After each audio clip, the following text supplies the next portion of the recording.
नमस्कार, मैं शिवांशु कुमार दशमी का छात्र हूँ। आज हम आप सभी के सामने भूगोल विषय से संबंधित एक सर्वेबंध प्रस्तुत करने जा रहे हैं। समाप्ता के आधार पर संसाधन को 2 वर्गों में बांटा गया है, नवीकरणीय संसाधन और अनवीकरणीय संसाधन। हमने इसी का सर्वेबंध किया है, तो आइए पहले जानते हैं नवीकरणीय संसाधन के बारे में।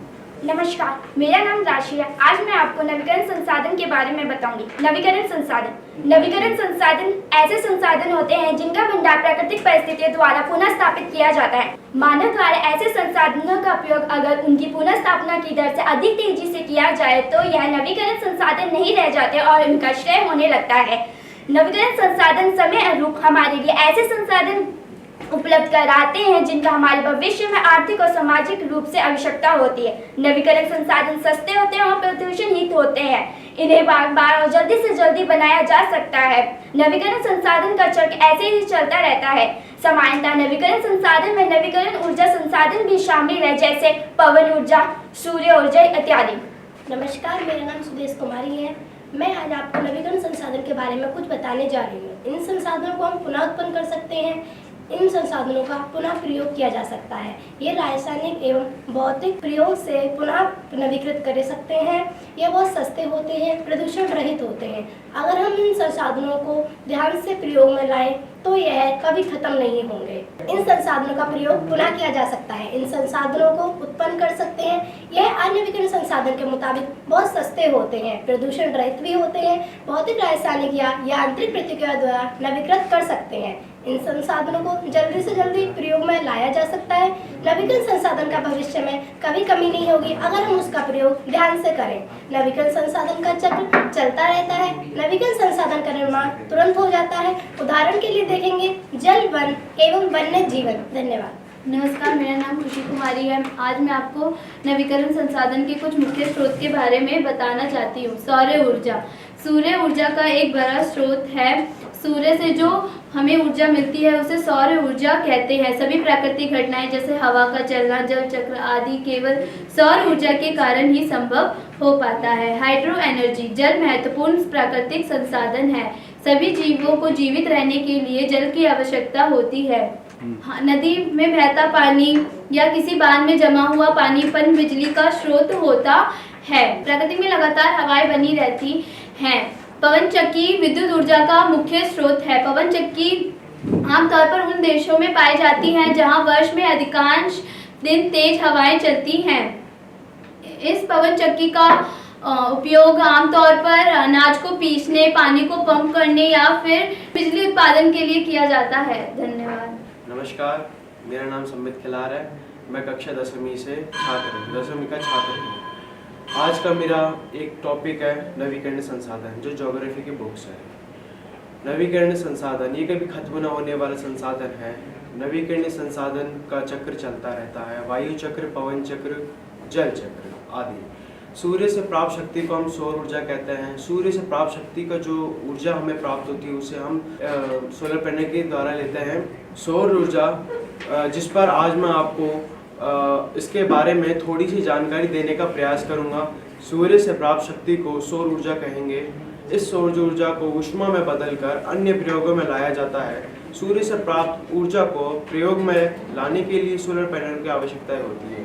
भारतीय भूभाग पर 5000 लाख किलोवाट प्रति घंटा वर्ग मीटर की औसत पर आती है ऊर्जा। साफ धूप वाले दिनों में 5 किलोवाट प्रति घंटा वर्ग मीटर होती है। 1 मेगावाट सौर ऊर्जा के उत्पादन के लिए लगभग 3 हेक्टेयर समतल भूमि की आवश्यकता जरूर होती है। इस सौर ऊर्जा से हमें लाभ भी हैं। सौर ऊर्जा का भी खत्म न होने वाला एक ऐसा संसाधन है और ये नवीकरणीय संसाधन का सबसे बेहतर विकल्प है। सौर ऊर्जा वातावरण के लिए भी लाभकारी है। जब इसे उपयोग किया जाता है तो ये वातावरण में किसी प्रकार का वायुग्रास, कार्बन डाइऑक्साइड, अन्य जहरीली गैसें नहीं छोड़ती है, जिससे हमारा वातावरण प्रदूषित नहीं होता।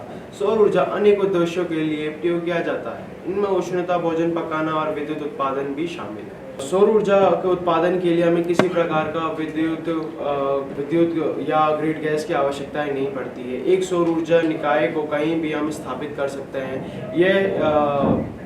ये सोलर पैनलों को हम आसानी से अपने घरों के छतों पर लगा सकते हैं, जिससे हमें किसी प्रकार का हानि या परेशानी नहीं होती है और ये हमारे जीवन के लिए काफ़ी अच्छा रहता है।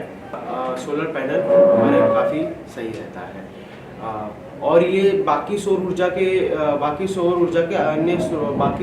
के स्रोतों में ये काफ़ी अच्छा और सस्ता स्रोत है। धन्यवाद। नमस्कार, मेरा नाम अभिषेक मिश्रा है और मैं कक्षा 10वीं ई का छात्र हूँ। नमस्कार, मेरा नाम राहुल कुमार है और मैं 10वीं का छात्र हूँ। आज हम आप सभी के समक्ष अनवीकरणीय संसाधन के बारे में कुछ प्रस्तुत करना चाहते हैं। अनवीकरण संसाधन ऐसे संसाधन जिनका एक बार उपयोग करने के बाद उन्हें दोबारा उपयोग में नहीं लाया जा सकता और उन्हें बनने में लाखों वर्ष लगते हैं, अनवीकरण संसाधन कहलाते हैं। अनवीकरणीय संसाधन एक समय अंतराल के बाद समाप्त हो जाते हैं। इनका कोई चक्र नहीं चलता और चक्रीय प्रक्रिया ना होने के कारण इन्हें पुनः प्राप्त होने में लाखों वर्ष लग जाते हैं। उदाहरण के लिए कोयला, पेट्रोल, प्राकृतिक गैस और तेल, ये सभी अनवीकरण संसाधन के कुछ मुख्य उदाहरण हैं और ये संसाधन बहुत महंगे होते हैं ताकि इनका कोई गलत उपयोग ना कर सके। और जिस प्रकार ये संसाधन महंगे होते हैं उसी प्रकार इनको प्राप्त करने की प्रक्रिया भी काफ़ी जटिल होती है, क्योंकि ज़्यादातर अनवीकरणीय संसाधन पृथ्वी की निचली सतह में पाए जाते हैं, तो इनको प्राप्त करने के लिए खुदाई का उपयोग किया जाता है। खुदाई से वो वनोन्मूलन और मृदा परिवर्तन जैसी चीज़ें होती हैं और खुदाई से उस निश्चित क्षेत्र की भूमि भी खराब हो जाती है, जिससे पृथ्वी को बहुत नुकसान होता है। अब अनवीकरणीय संसाधन हमारे लिए काफ़ी आवश्यक भी हैं, क्योंकि ये हमारी ऊर्जा का मुख्य स्रोत हैं। अब जैसे कोयला से हम विद्युत उत्पादन कर सकते हैं, पेट्रोल और डीजल से हमारी गाड़ियाँ चलती है तथा हम सभी के घरों में LPG गैस का प्रयोग खाना पकाने के लिए तो किया ही जाता है। इसका महत्व हम इस बात से लगा सकते हैं कि अमेरिका के पास पर्याप्त मात्रा में पेट्रोल होने के बाद भी वह अपना 80% पेट्रोल बाहर के देशों से मंगवाता है ताकि वह अब उस अपने देश के पेट्रोल का उपयोग भविष्य में कर सके और भविष्य में अगर कभी पेट्रोल खत्म होता है तो वो अपने पेट्रोल को दुगने दामों में बेच सके। अब इन संसाधनों से ऊर्जा उत्पादन के समय काफ़ी प्रदूषण भी प्राप्त होता है, जो कि फिर हमारे पर्यावरण के लिए काफ़ी हानिकारक है। धन्यवाद। नमस्कार, मेरा नाम वैभव कुमार सिंह है तथा इनका नाम कृष्णा पोदार है। हम कक्षा 10वीं के छात्र तथा आप सभी के समक्ष अनवीकरणीय संसाधन पर एक सर्वे प्रस्तुत करने जा रहे हैं।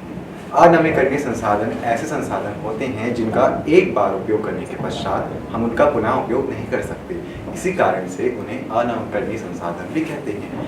ये अनवीकरणीय संसाधन हमारे स्थलमंडल पर कई लाखों वर्षों पहले से बनते हुए आए हैं तथा जो संसाधन हम आज के समय में उपयोग करते हैं वे आज से कई लाखों वर्षों पहले बने हैं। इसीलिए इन संसाधनों का उपयोग नियमित तौर पर और उपयोग के अनुसार ही करना निश्चित हमें करना चाहिए। इन संसाधनों की कीमत भी ज़्यादा होती ताकि लोग इन्हें अपनी उपयोगिता के अनुसार इसका उपयोग कर सकें। अतः एक गैर नवीकरणीय संसाधन, जिसे हम सीमित संसाधन भी कह सकते हैं, ये संसाधन मानव की ज़रूरतों के हिसाब से अपने आप को नवीकृत नहीं करते हैं। इसका एक उदाहरण है कार्बनिक पदार्थ, जिसे गर्मी और दबाव की सहायता से तेल या गैस का ईंधन का रूप ले लेता है। पृथ्वी, खनिज, धातु, अयस्क आदि में पेट्रोल, डीजल इसके उदाहरण हैं। ये संसाधन बहुत ही ज़्यादा प्रदूषण करते हैं। धन्यवाद।